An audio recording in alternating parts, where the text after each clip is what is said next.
Estamos aqui na Rio Pipeline Logistics, agora com a diretora da EPE, Heloísa Borges.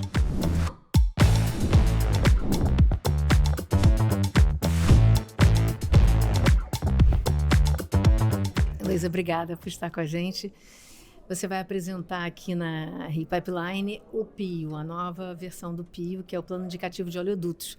E no PDE 2034, que vai ser atualizado, né, também com o PDE 2035, mas já previa uma saturação de alguns oleodutos, entre eles o OSBRA, o Oleoduto São Paulo-Brasília, no horizonte do estudo, mas não previa ainda novas linhas. Já se falava numa necessidade de investimento.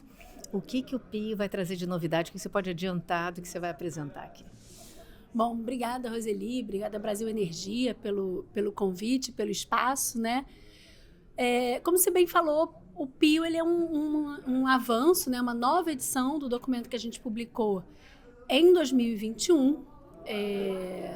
E a gente já estava avaliando essas novas necessidades de dutos. A gente fala muito da pouca extensão da malha de gasodutos no Brasil. E aqui vem sendo falado bastante na Rio Pipeline. Mas o que a gente também não nota é que a gente também tem uma pouca extensão da malha de oleodutos. E pode parecer um contrassenso, mas a gente conectar por dutos, essa logística de interiorização de derivados no Brasil, é um tremendo investimento de transição energética. Então, o que o PIO traz? Primeiro, ele avança, né? Como você notou, a gente já vinha acompanhando e notando essa saturação da infraestrutura atual. Então, ele indica oportunidades ou sugestões de duplicação de trechos que permitiriam a gente aproveitar melhor e acompanhar o crescimento. A gente indica novos trechos.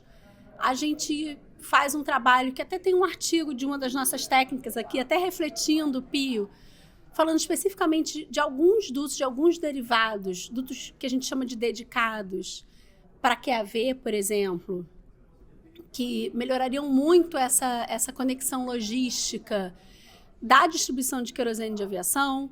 A gente acompanha o avanço da fronteira agrícola, então já o presidente substituto Carlos Cabral falou hoje no lançamento, né, já deu esse anúncio. A gente traz dutos de biocombustíveis, principalmente explorando esse potencial do etanol, e dutos também dedicados de derivados de petróleo em geral, né, dutos multiprodutos, para avançar na substituição logística. Por que a gente fala que isso conecta com a transição energética? Porque hoje, o que acontece? A gente gasta diesel para levar diesel. A gente gasta diesel para levar etanol e para interiorizar essa nossa produção. E quando a gente olha a demanda no Brasil, isso é bom. O Brasil está crescendo para o interior do Brasil. A gente sempre tinha uma crítica aí que o Brasil ele crescia só na costa. E a gente está vendo uma atividade econômica pujante para o interior do Brasil. Isso vai fazer com que a demanda de derivados aumente. Bom, se a gente está num contexto de transição energética, um dos nossos maiores desafios é conter, ou pelo menos estacionar, idealmente reduzir, a demanda de derivados de petróleo. 50% das nossas emissões hoje de transporte vem do transporte rodoviário de cargas, que é basicamente diesel. Então, se a gente consegue substituir esse transporte de carga por um modo mais eficiente, ou seja, eu consigo pelo menos reduzir os caminhões de distribuição de combustível que gastam diesel para levar combustível para o interior do país, a gente já dá uma baita contribuição para a transição energética. Isso é uma outra novidade que a gente traz. A gente faz esse cálculo de substituição. Então, quanto que a gente evita de demanda de diesel, quanto que a gente evita de emissões, para mostrar essa conexão que ela não é óbvia. Né? Pode ficar parecendo, poxa, mas num cenário de transição energética, a EPE está indicando ampliar a malha de oleodutos, de dutos de derivado. Como que isso é? Então, a gente traz esse número para a sociedade ver que, apesar de, num primeiro olhar, para algumas pessoas parecer um contrassenso, né? Você investir em oleodutos num cenário onde a gente quer reduzir a demanda de derivados de petróleo, a gente mostra que, na verdade, investir em oleodutos é uma das formas que a gente tem de reduzir demanda de derivados de petróleo. Então, a gente traz esses números, esses esclarecimentos, essas novidades aí. E você pode me dar um spoilerzinho, assim, se tem previsão de investimentos, que volume seria esse de investimentos e que regiões estão mais propensas a receber investimentos de oleodutos? A gente está estimando, depende aí na ordem de variação, ordem de grandeza, mas até 29 bilhões de reais de investimentos no horizonte que a gente está olhando, é um número significativo. Como eu falei, a gente vê uma demanda aí acompanhando nossa fronteira agrícola, então Centro-Oeste, São Paulo, Norte do Paraná ali, porque é onde está crescendo a nossa fronteira agrícola, onde essa substituição faz sentido. Maior, né? Isso. Justifica o investimento. Exatamente, porque a gente faz esse cálculo. Aonde que justifica o investimento? É um investimento caro. Então, também aqui tem vários artigos técnicos mostrando isso aqui. É um número que a gente trabalha muito. A partir de quantas centenas de quilômetros faz sentido trocar um caminhão por um duto? A partir de qual volume faz sentido você trocar um caminhão por um duto? Então, a gente faz esse cálculo e não é todo aumento de demanda que pode ser atendido por duto. A gente também olha outros modos. Então, aquilo ali poderia ser atendido por ferrovia, poderia ser atendido por hidrovia. Então, como que os oleodutos conversam e com esses outros modos de transporte, a gente faz essa análise toda. Eu vou assistir para conhecer em mais detalhes. Mas, assim, também a EPE tem uma profusão de estudos e agora, desde o decreto, o Gás para Empregar, tem uma nova atribuição, né, que é fazer o Plano Nacional Integrado de Infraestruturas, né, de gás natural e biometano. Você estava me contando assim, que isso ainda tem um prazo para sair, mas eu queria saber o que você já poderia adiantar ou o que a gente já pode esperar desse plano nacional. É importante a gente ver que ele foi construído de uma forma muito participativa. É até engraçado, porque quando a gente começou a planejar o cronograma, um outro interlocutor que não é da EPE falou assim, mas Elô, você vai fazer 2 consultas públicas e uma chamada pública em um ano só e ainda assim, no final do ano, entregar um documento? Eu falei, eu vou.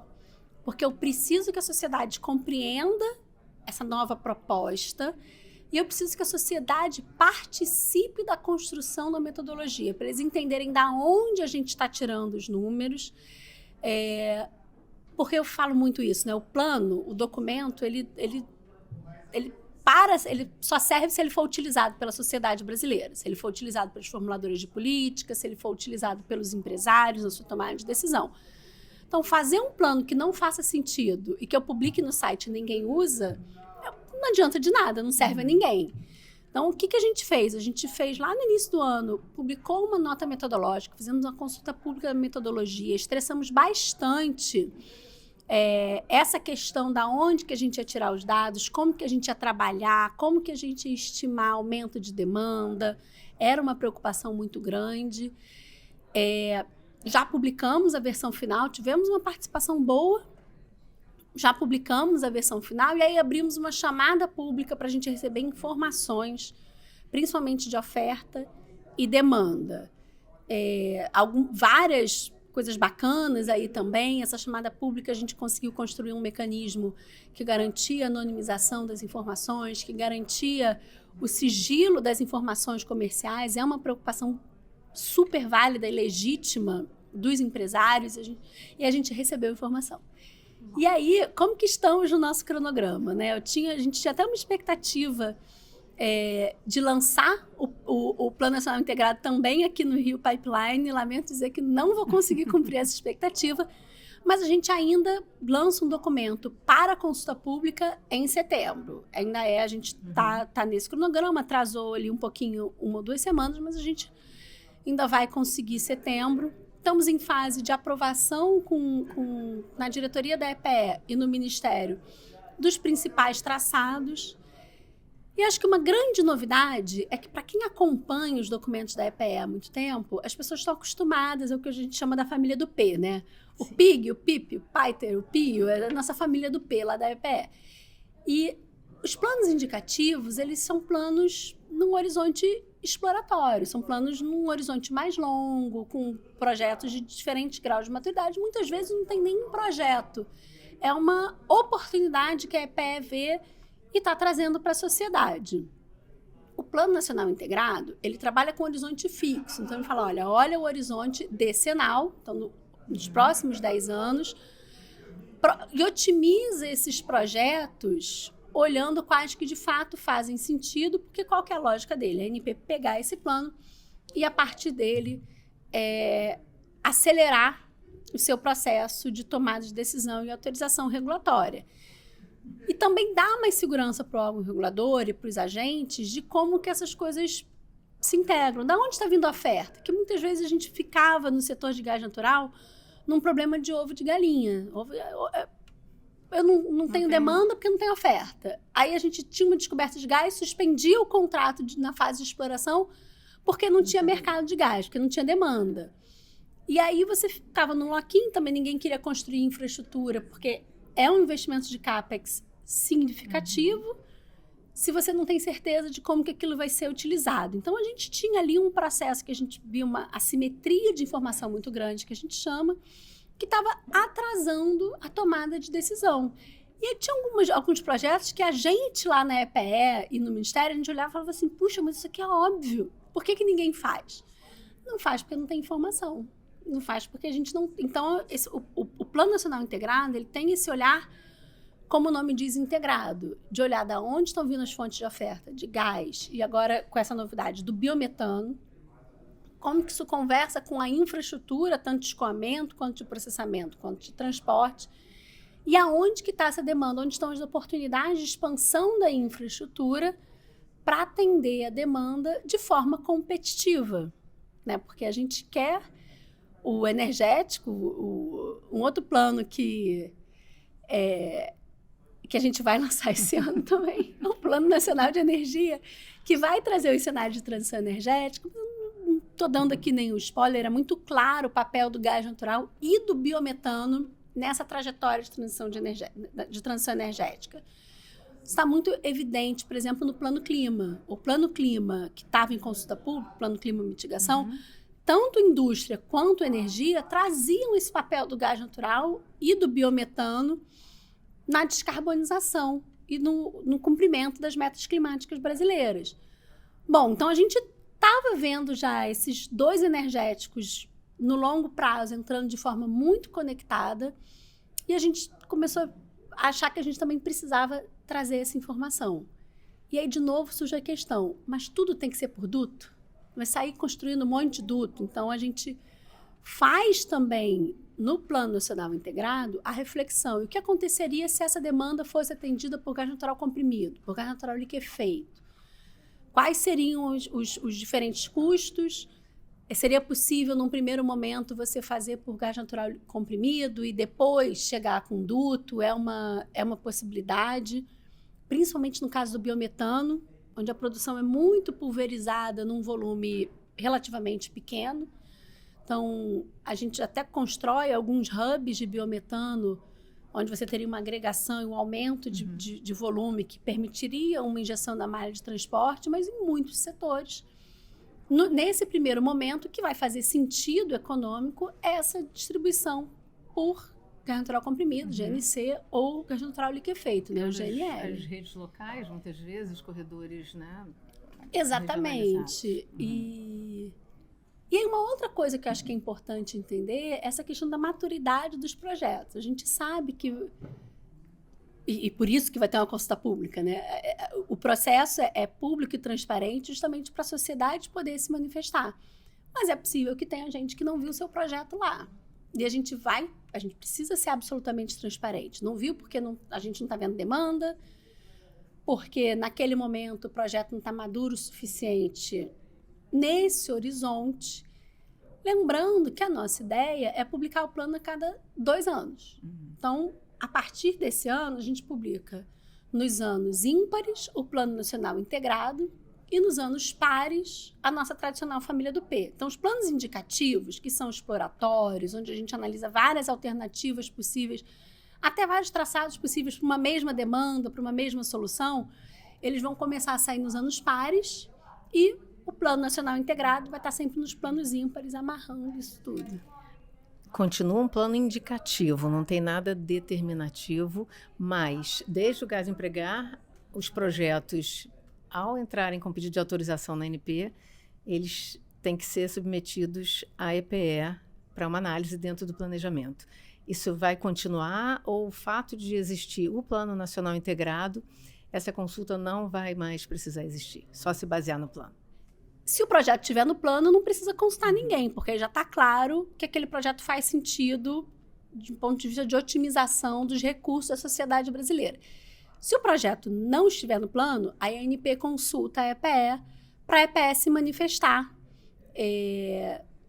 sobre, enfim, a adequação daquele projeto à luz do planejamento energético. Heloísa, por último, eu queria saber, dentro aqui, né, a gente está vendo discussão do gás argentino, né, que é o tamanho da reserva, né, da Argentina é uma coisa relativamente nova, né? É uma reserva que vai possibilitar a interconexão, é uma grande discussão. A intermodalidade, né, que você já falou também, que inclusive o PIO, né, pensa nisso. Como é que você está vendo os desafios, os principais entraves que a gente precisa vencer para realmente ampliar, né, as malhas de gasodutos, de dutos e toda essa conjunção de forças? Bom, acho que um primeiro entrave a gente está superando que é a informação, essa visão integrada, inclusive com essa visão de integração energética latino-americana. A gente está trabalhando junto com o Ministério, a EPE fez parte do grupo de trabalho de integração com a Argentina. A gente está apoiando a OLAD. Eles estão também com um projeto de integração energética, integração gasífera e integração elétrica na América Latina.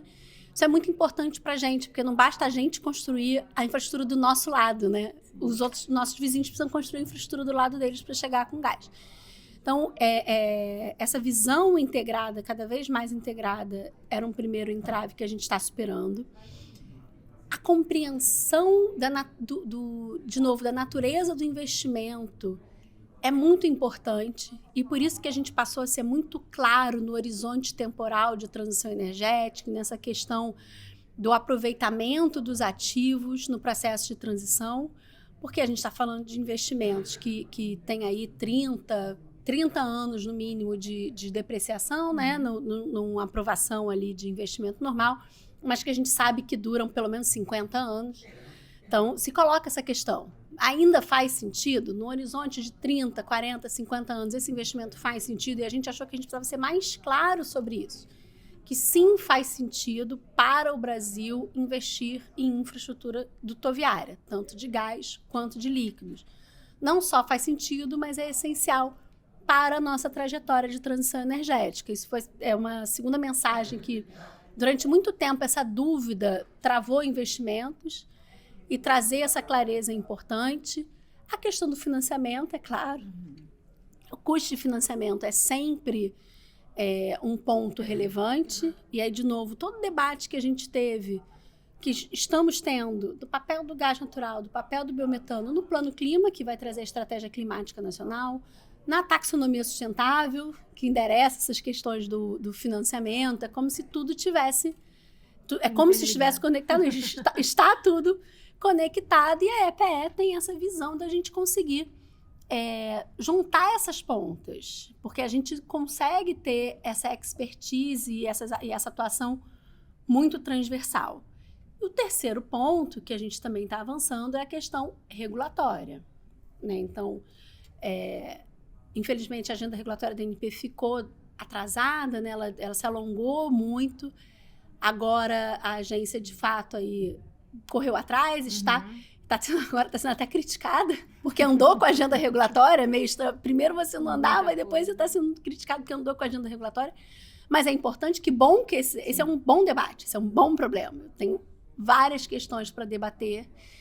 E essa questão da regulação avançando rapidamente também é um outro obstáculo que a gente consegue superar. E aí o próximo desafio, para finalizar, é a harmonização regulatória com os estados, né? Então, isso veio na nova lei do gás, isso já era um ponto que era debatido lá no Gás para Crescer, no novo mercado de gás, veio no Gás para Empregar. E a gente vem trabalhando bastante em parceria com a ABAR, com os governos estaduais, lá na EPE, para a gente, de fato, colaborar. Inclusive, recebemos sugestão de até engraçado, de algumas distribuidoras. Olha, será que você não pode incluir a distribuição no seu Plano Nacional Integrado? Ou pelo menos ajudar a gente a partir do Plano Nacional Integrado para a malha de distribuição? E a gente se colocou à disposição para fazer isso. Superar esses debates vai ser fundamental e acho que vai ser nosso próximo grande desafio. A indústria de rede, com essa participação, algumas transportadoras sempre defenderam essa conexão com a distribuição, que é importantíssima em alguns lugares do país. A gente está vendo isso. Bahia tem alguns exemplos. Então, imagino que seja um trabalho grande, mas vai sair. É um trabalho grande, é um trabalho conjunto, né? Ninguém faz nada sozinho. Lá na EPE, a minha diretoria não faz nada sozinha, a gente colabora muito. A Diretoria de Estudos Econômicos e Ambientais trabalha muito, muito perto da gente em todos esses planos, tanto nos cálculos de impacto, quanto nos cálculos de impacto econômico, quanto impacto ambiental, quanto na própria estimativa de demanda. A Diretoria de Energia Elétrica também, a gente trabalha bastante com eles para entender essa relação gás e energia. E assim como a gente vem estreitando essa transversalidade, essa colaboração dentro da EPE, a gente também faz isso para fora. Então, uma parceria muito bacana que a gente vem estreitando cada vez mais com a Agência Nacional do Petróleo e com o Ministério. E agora, mais recentemente, com a ABAR, com as distribuidoras estaduais, com as agências reguladoras estaduais. E assim, juntos, a gente avança. Isso aí. Obrigada, Heloísa.